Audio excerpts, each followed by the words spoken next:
Gotcha.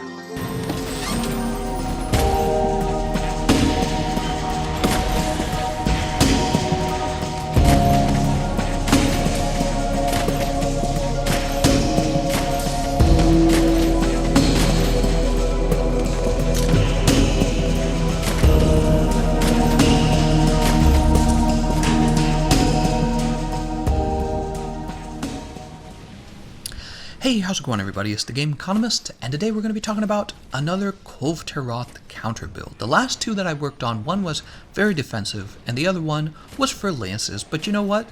A new monster has come out, Lunastra. She's the new Elder Dragon, so we have new armor pieces to work with, and as it is, I have a better understanding of Kulve Taroth, and especially I have a better feeling for her RNG, which is really stiff, and there's a lot of great weapons to farm off of her. So what we're most interested in is going fast, and that's the focus of this build today. It's a go fast build.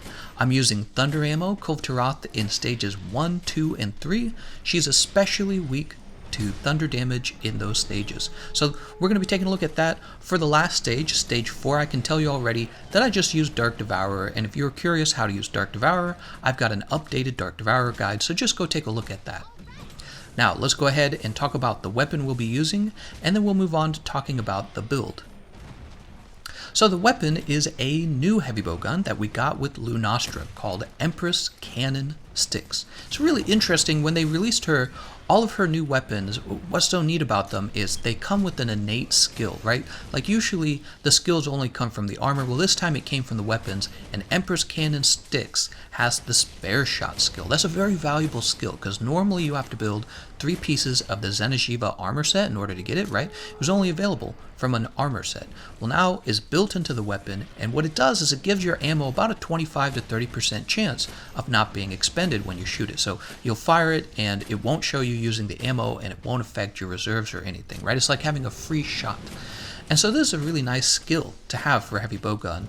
And in the past, when I was farming Kulve Taroth, what I actually used was the Taroth Assault Magma, which, by the way, if you have that heavy bowgun, is still a terrific thunder ammo heavy bowgun to use against Kulve Taroth. So if you're interested in using that instead of Empress Cannon Styx, or you don't have the parts to build Empress Cannon Styx and you happen to have the Magma heavy bowgun, go ahead and just swap that one out for Empress Cannon Styx. But I actually have done a lot of testing between them, and I think Empress Cannon Styx ends up being a little better. So its attack value is 285, and I believe Magma is 315. So it's off by about, what is that? That would be 15, 50. That would be 30 attack.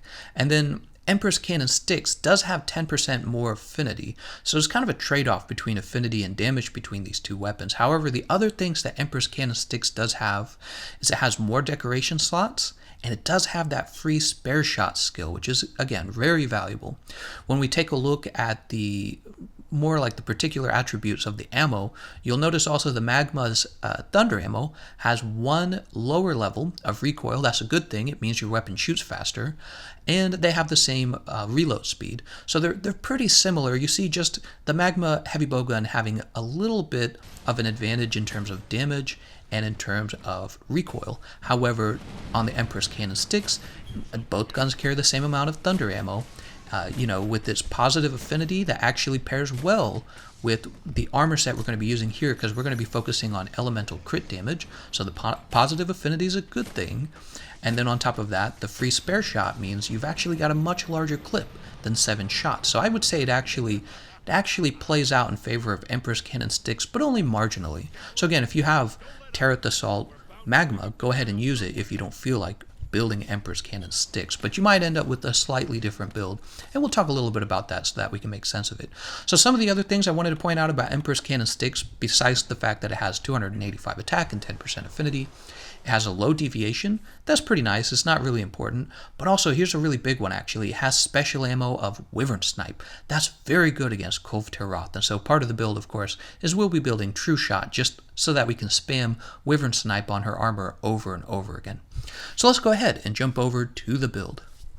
Alright, so when this weapon was initially released, it was very confusing to look at. It looks like it's going to do a lot of different things well, but after a lot of experimentation, it really only does a few things well. So like, for example, I thought that the slicing ammo was going to be relevant, but after doing some really slow-mo tests, turns out the slicing ammo doesn't even do as much damage as the normal ammo 3, and in that case, you don't even need to build ammo up for the normal ammo 3, and so when I'm not using this weapon against Kulve Taroth, I really just go with the normal ammo build for normal ammo 3. I'll show you a brief look at the build later for that.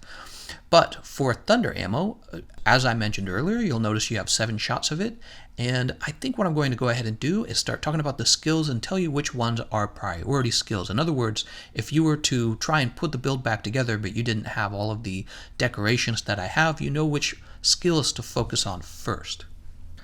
Okay, so whenever we're fighting Kulve Taroth, we're very interested in breaking her armor. That's why no matter what you're doing, Part Breaker is always going to be your first priority. There's a variety of ways to get Part Breaker onto your build, but no matter what, you're going to want Part Breaker at rank 3. And remember, if you're very new to Kulve Taroth, don't forget to pick up her footprints, and don't forget to drop all the boulders on her in every stage. There's a bunch of boulders in stage 1, and there's actually 3 boulders to drop on her in stage 3. Don't forget about that. There's a little magma island. You can drop some, there's stalactites, I think that's the right word. You can drop those on her head, and you don't want to miss out on that because it does a bunch of damage and it KO'd her for a little while, right? Okay, so Part Breaker and dropping boulders, right? Then we're going to talk a little more about weapon-specific skills. We want Weakness Exploit to 3, and that's going to pair very well with the positive affinity you already have on this gun. You'll notice I also have Maximum Might to 3, which is a very good skill for heavy bowguns. And then on top of that, what's really important here is that I have the Crit Element skill, which we get from 2 pieces of the Rathalos armor set. So those 3 things together, you get the Crit Element, Weakness Exploit 3, and Maximum Might, and what you're going to be doing is every shot's going to come out as critical damage. That's really important, and you'll notice I don't focus on the crit boost skill.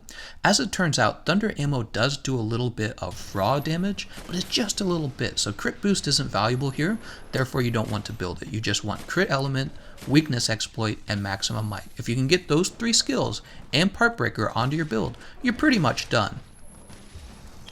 Now, since this is thunder ammo, it benefits from the thunder attack skill. You can put about 3 points into thunder attack. However, I only brought it up to 2 because the 3rd point of it, or level if you want to call it level, doesn't really change the damage very much. It's already reaching the cap at that point. It's reaching it early, so I only take it up 2 levels.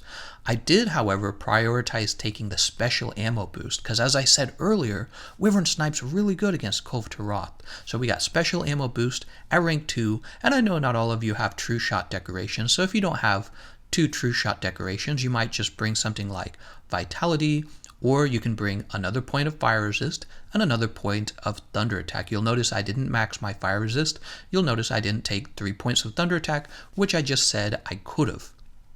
Other than that, you'll notice I do have the spare shot skill, which came with the weapon, and I do have guard up, which I do value that because it allows you to block her lava attacks. When she spits fire at the ground or vomits it at the ground, you're able to actually stand in it and block it.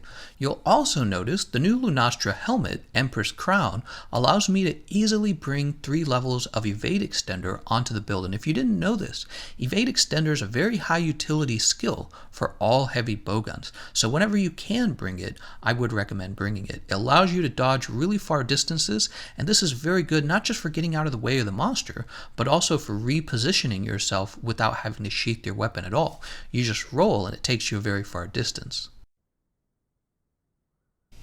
For the custom mods on this Kulve Taroth Counter Build, I would take 2 ranged attack up mods and 1 shield mod. I played around with this a bunch. You're actually able to lower the recoil if you wanted to. You're actually able to speed up the reload if you wanted to, but none of those are really as valuable as just increasing your damage in this case, because recoil +2 is very manageable, and slow reload is also very manageable, especially if you're talking about a gun that it's holding a lot of ammo, it has a large clip, and it has spare shots, which only makes the clip larger, so you don't actually reload that often, so it's not a very big deal to have slow reload speed.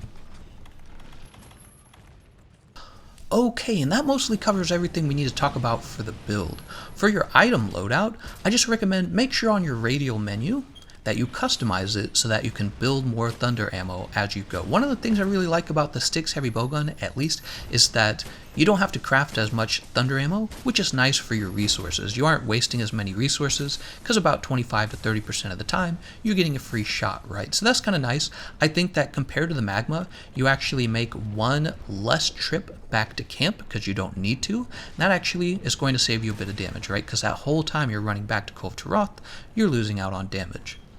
So yeah, you'll want to add thunder ammo to your radial menu, crafting that is, right? And then for the ammo types you'll probably bring with you, you really only need the thunder ammo, and I would also bring the wyvern ammo. You could bring cluster ammo if you felt like it. Cluster ammo is a very strong ammo type, but you know what, we didn't really build artillery, so it's just up to you. I would mostly focus on using the thunder ammo to its best capacity, and maybe only using the wyvern ammo to shoot her in the chest when you're trying to get her armor to glow red, right? I can't remember the word for it, but basically it causes her to go into rage mode, and then when she's in rage mode, you're going to deal more damage to her armor, right? So I mostly use wyvern ammo for that, and if I'm trying to maybe break her horns during stage 1, 2, and 3, not break them, but like chip them, right? Alright, other than that, just don't forget to augment your armor. You'll notice that you do get fire defense of about 26 on this build, and you can, of course, bring the fire resistance mantle. There's the rocksteady mantle now. When you rotate to camp, you can trade rocksteady or the fire mantle out for the new temporal mantle, but that's up to you, right, if you're even concerned about it. Alright, and that's everything I have to say about this build. It is a counter build for Kulve Taroth. Be sure to get out there and focus hard on breaking her parts, and don't focus too much on her horns. I think a lot of new players just try to hit her in the horns the whole time. You really should be breaking a part of her armor and then moving to the next part of her armor. Now, as I said, I'll show you the normal shots build that I'm using on the Styx heavy bowguns, because this video is going to count both as a counter build for Kulve Taroth, but also as one of my weapon guides for this particular weapon.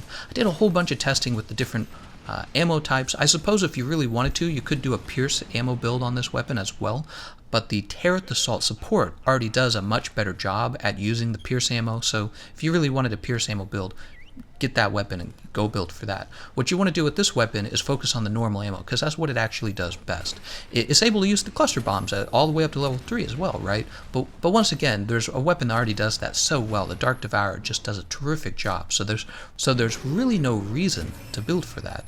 The one thing it does extremely well is it holds a lot of normal ammo, and it already comes with spare shots, so you're able to just build a ton of damage on top of the build for normal shots, right? And so if you look at my skills, I've gone with attack boost 5, I would have gone higher if I could have, agitator 4, crit boost 3, weakness exploit 3, maximum might only to rank 2, it's not a big deal, you already have 10% affinity starting out, so you're already in a pretty good spot. And then of course, the 4 shot decoration is going to give me normal shots.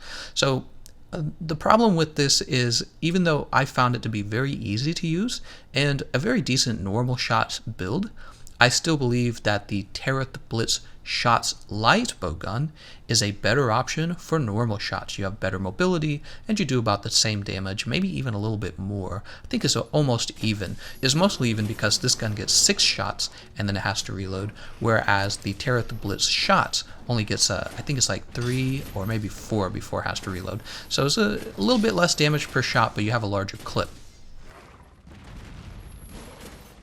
You'll also notice I was able to get Hasten Recovery onto the build, which means I have 3 parts of the Nergigante armor set. So that means you can use your 1 augmentation slot for building more damage onto the gun, which is what I recommend. I recommend augmenting it for attack. You only get 1 augmentation slot. You can get Hasten Recovery on the build pretty easily and efficiently, I would say. So yeah, I would go ahead and build attack. So that's 2 builds you get out of the Styx heavy bowgun, one that is extremely good against Kulve Taroth, maybe the best heavy bowgun against Kulve Taroth. I don't know, there might be a little bit of debate between Dark Devourer versus this, where Dark Devourer arguably is better. If it is, then this would be the second best heavy bowgun in my opinion. I think it's the best normal shots build for a heavy bowgun. However, in general, normal shots isn't going to be that impressive. That's the problem. The actual normal shots ammo isn't as competitive as cluster bombs or spread ammo. So if you really like normal shots, and there are a few monsters where normal shots are pretty good against, like typically monsters with large but harder to reach hitboxes that you generally just kind of want to stay away from. That's a fair target for normal shots, but in general, normal shots just aren't as competitive right now as the other ammo types. And that's why the Styx Heavy Bowgun is going to get a B tier rating. You know, if you're talking about fighting Kulve Taroth, I would probably give it A+, because I know that it probably does lose out to Dark Devourer's cluster bombs. That weapon's kind of a meta setter all around. It's just a fantastic weapon. But other than that, this is probably second place, so that's why it would get A against Kulve Taroth. But overall, it's going to get B because it's a normal shots heavy bowgun, and I honestly think that the light bowgun version of a normal shots build is going to outplay it.